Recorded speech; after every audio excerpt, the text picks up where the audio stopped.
आपल्या शेजारी पाजारी नातेवाईकांमध्ये किंवा फ्रेंड सर्कलमध्ये असा एक जण तरी असतोच की ज्याच्या बाजूने आपण बोलत असतो किंवा त्याच्या आडी अडचणीला आपण धावून जात असतो, पण तरीही वेळ आल्यावर तोच ह्याचं त्याचं ऐकून म्हणा किंवा कुठल्याही कारणाने म्हणा आपल्यावर गुरकायला मागं पुढे बघत नाही. असल्या लोकांना जो तो आपापल्या भाषेत ठेवायची ती नावं ठेवतोच. पण हे सगळं सांगायचं कारण म्हणजे असाच प्रकार जरा एका मोठ्या लेवलवर सध्या चालू आहे. बरं, आता ह्याला एवढं मोठं म्हणावं का हा सुद्धा एक प्रश्नच आहे. कारण एका बाजूला भारतासारखा एक मजबूत देश आहे आणि दुसऱ्या बाजूला मालदीव सारखा देश आहे, ज्याला मॅपवर बघायला गेलं तर बारीक ठिपक्यासारखा दिसणारा हा एवढासा देश आहे. मी आता म्हणालो ना, वेळ आल्यावर आपल्यावरच गुरकायला मागं पुढे न बघणारे त्यातच हा एक देश आहे. सध्या भारत आणि मालदीव मध्ये जरा वाद चालू आहे. अहो, वाद कसला, भारताने जर ठरवलं ना तर एकाच वेळी अख्ख्या मालदीवचा कार्यक्रम उरकला जाईल अशी भारताची ताकद आहे. अहो, असा हाच किती मोठा हा देश. आपला पुणे जिल्हा पण ह्याच्यापेक्षा मोठा आहे. तुम्ही जर सर्च करून बघितलं तर तुम्हाला कळून जाईल. झालं काय तर आपले पंतप्रधान नरेंद्र मोदी लक्षद्वीपवर फिरायला गेले होते. तिथे थोडेफार त्यांनी फोटो काढले आणि इंस्टाग्रामवर पोस्ट केले आणि काय म्हणले की बाबा लक्षद्वीपवर पण ऍडव्हेंचर करणाऱ्यांसाठी चांगल्या जागा आहेत, तर इथं पण येत जावा. बरं, ह्यात कुठंच मालदीवचा उल्लेख सुद्धा नव्हता. हे बघून तिथल्या मालदीवच्या मंत्र्यांना काय राग आला. नंतर त्यांनी करायची ती घाण सोशल मीडियावर केली आणि नंतर सारवा म्हणून त्या मंत्र्यांवर कारवाई पण झाली. पण मालदीव हा असा देश आहे मित्रांनो जिथं भारत विरोधी मोर्चे म्हणा किंवा कारवाया ह्या चालूच असतात. पण हा मालदीव हे विसरतो की भारतच अडीअडचणीला यांच्या मदतीला धावून गेलेला देश आहे. मग ते 1988 साली झालेलं ऑपरेशन कॅक्टस असू, 2004 साली झालेलं मालदीव मध्ये आलेल्या सुनामीमध्ये मदत करणं असो किंवा 2014 मध्ये वॉटर क्रायसिस असो. अहो, पाणी प्यायला नव्हतं त्यांना तिथं, आपल्या इथून पाणी गेले तेव्हा त्यांचं निभावलेलं आहे असो. पण ह्यातली सगळ्यात महत्वाची मदत म्हणजे भारताने 1988 साली मालदीवच्या जमिनीवर केलेलं ऑपरेशन कॅक्टस. त्यात कसं भारताने मालदीवला आणि त्यांच्या राष्ट्रपतीला वाचवलं होतं, काय होती पूर्ण गोष्ट बघू आजच्या व्हिडिओमध्ये. बरं, त्याच्या आधी तुमचा भाऊ इंस्टाग्रामवर पण आहे, तिथं पण जाऊन फॉलो बिलो करा. तर आता 1965 साली इंग्रजांकडून मालदीव देशाला स्वातंत्र्य भेटलं. त्यानंतर लोकांनी इब्राहिम नासिर या माणसाला मालदीवचा राष्ट्रपती म्हणून निवडून आणलं आणि त्या पद्धतीने लोकांनी निवडून दिलेला पहिला राष्ट्रपती तो झाला. पण लोकांनी ज्या आशेने त्याला राष्ट्रपती बसवलं होतं, राष्ट्रपती पदावर त्याला बसवलं होतं, त्याच्या उलट हा एकदम भ्रष्टाचारी निघाला. लोकांनी जेव्हा ह्याच्या विरुद्ध आवाज उठवला तेव्हा 1978 साली देशाचा सगळा पैसा घेऊन तो सिंगापूरला पळून गेला. पण पुढे तो काही शांत बसला नाही. कसं ते कळणच पुढे व्हिडिओमध्ये. त्यानंतर परत एकदा इलेक्शन झाले आणि अब्दुल गयूम यांना राष्ट्रपती पदावर बसवण्यात आलं आणि तिथून सलग 30 वर्ष हा माणूस मालदीवचा राष्ट्रपती म्हणून राहिला होता. पण हे 30 वर्ष यांना काही सहज राज्य करता आलं असं नाहीये. कितीतरी वेळा यांची सत्ता उलटवण्याचे प्रयत्न करण्यात आले होते. 1983 साली तसा प्रयत्न सुद्धा झाला होता, पण तो एकदम छोट्या लेवलवर झाला होता. 1988 साली झालेल्या प्रयत्नामध्ये राष्ट्रपती अब्दुल गयूम यांना अक्षरशः आपला जीव गमावा लागला असता. झालं असं की 1988 साली नोव्हेंबर महिन्यात मोहम्मद अब्दुल गयूम यांचा भारत दौरा होता. त्याच्यासाठी भारताकडून त्यांना आणण्यासाठी विमान पण पाठवलं गेलं होतं. ते कोणी पाठवलं होतं तर प्रधानमंत्री राजीव गांधी यांनी.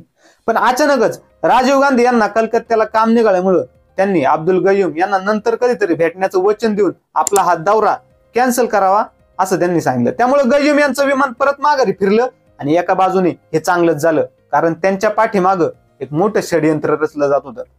इकडे अब्दुल्ला लतुफी हा मालदीवचा एक मोठा बिझनेसमॅन होता. तो ह्या अब्दुल गयूम ह्यांच्यावर नाखुश होता आणि त्यांनी ठरवलं होतं की मालदीवमध्ये सत्ता पालट करायची. आणि ह्या कामासाठी त्यांनी कोणाची मदत घेतली तर उमा महेश्वर. हा कोण होता तर people's liberation organisation of तमिलीलम PLOT, जी की श्रीलंकन दहशतवादी संघटना आहे, त्याचा हा नेता होता. महेश्वरला श्रीलंकेच्या कोर्टाने शिक्षा सुद्धा सुनावली होती आणि तो तिथून फरार सुद्धा झाला होता.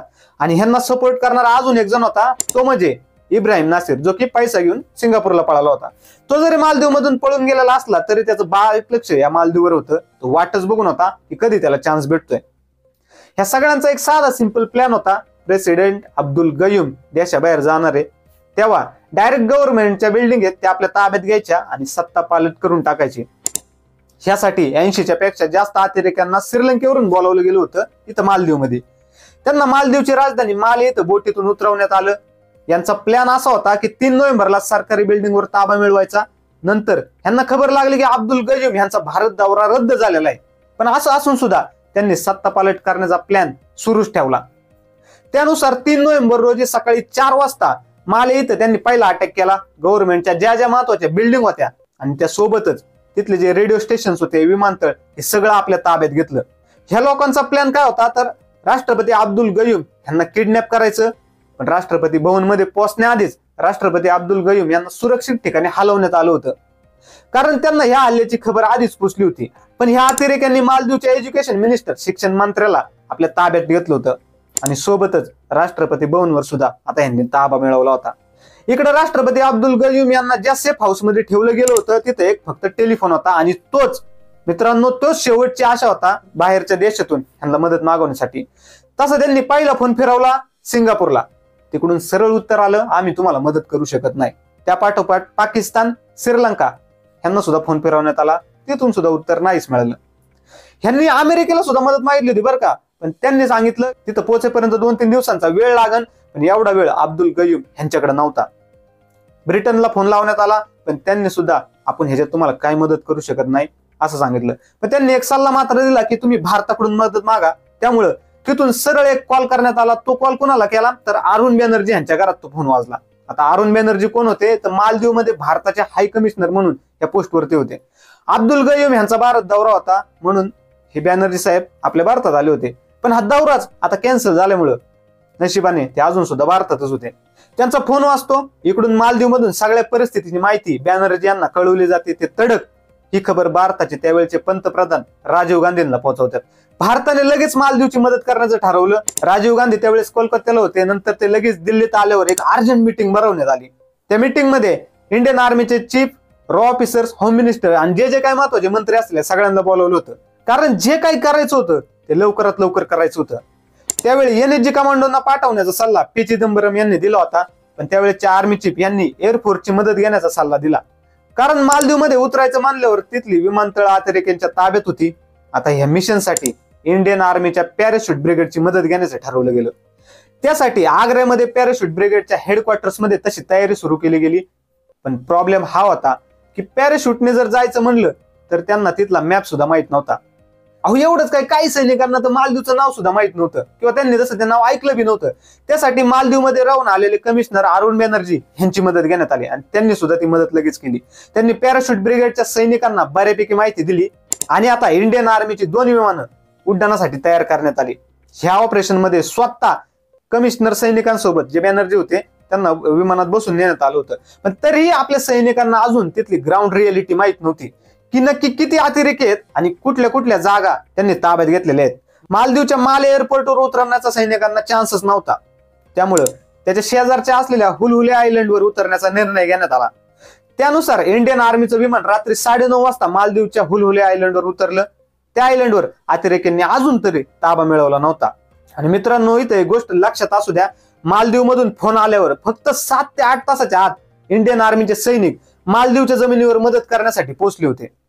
तिथं पोहोचल्यावर 2 टीम करण्यात आल्या. एक टीम हुलहुले आयलंड सिक्युअर ठेवण्यासाठी ठेवण्यात आली होती तिथं, आणि दुसरी टीम मालदीवचे राष्ट्रपती अब्दुल गयूम यांना सोडवण्यासाठी जाणार होती.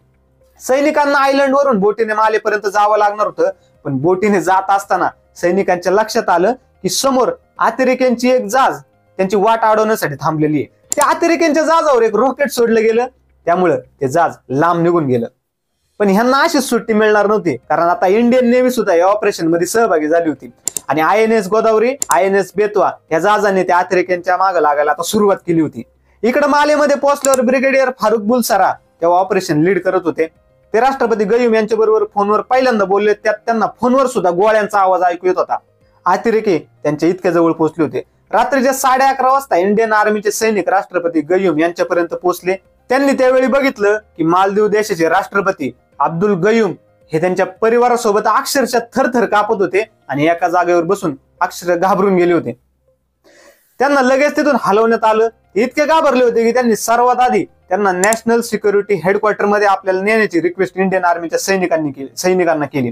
त्यानुसार इंडियन आर्मीच्या सैनिकांनी त्यांना हेडक्वार्टर मध्ये नेलं आणि त्यांनी तिथं पोहोचल्यावर सर्वात आधी भारताचे पंतप्रधान राजीव गांधी यांच्याशी बोलण्याची इच्छा व्यक्त केली. त्यानुसार राजीव गांधींना फोन लावण्यात आला. पहाटे 4:30 वाजता राजीव गांधींनी अब्दुल गयूम यांच्याबरोबर त्यांनी चर्चा केली आणि तुम्ही आता सुरक्षित हातात आहे अशी ग्वाही त्यांना दिली.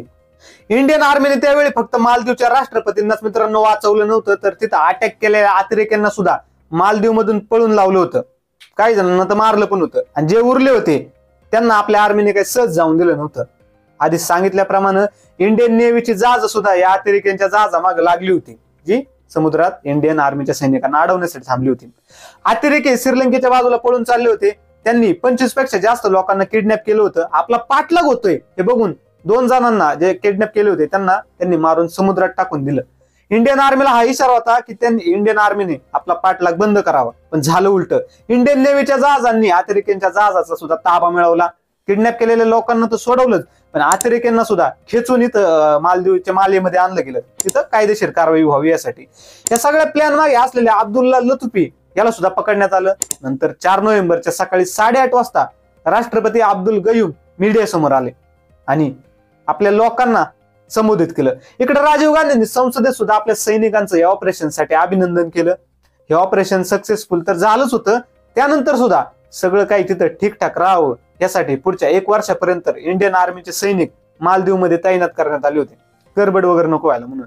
जेव्हा कोणी नव्हतं तेव्हा भारताने मित्रांनो लास्ट मोमेंटला मालदीवची मदत केली होती. 2008 पर्यंत अब्दुल गयूम राष्ट्रपती पदावर होते. तोपर्यंत भारत आणि मालदीव यांचे जे रिलेशन होतं ते चांगलं होतं. पण नंतर आताचे मंत्री संत्री त्या चायनाचं ऐकून आपलं डोकं वर करायला लागलेले आहेत.